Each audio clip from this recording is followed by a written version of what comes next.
تازه او د خوشحالۍ خبر، طالبان یو ځل بیا اوربند ته تیار شول.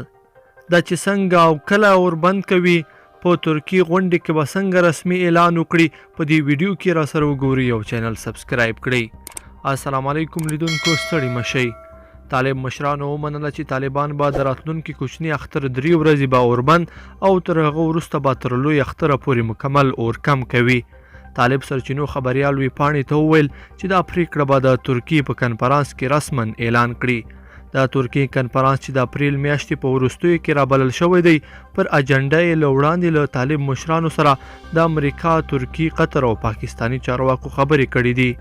طالب سرچینې وایي چې تر دم غړې د ترکیې کنفرانس لپاره پر 4 مهمو ټکو خبرې شوې دي.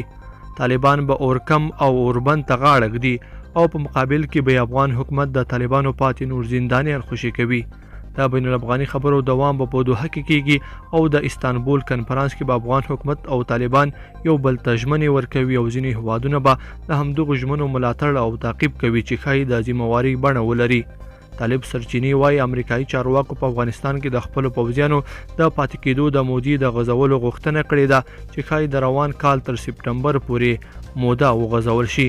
د خبریال ویبپاڼې سرچینې وایي چې پر یادې شوي موضوعګانو به د ترکیې د غونډې په اعلامیه کې شاملې وي.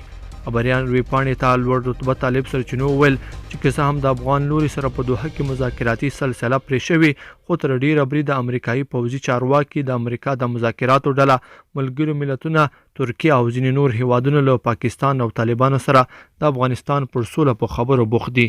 لیدونکو په دې هیله چې دا مطلب به مو تر پایه لیدلی وي. که مو دا ویډیو خوښه شوې، ویډیو لایک کړئ او چینل سبسکرایب کړئ. تر بیا ښه وخت.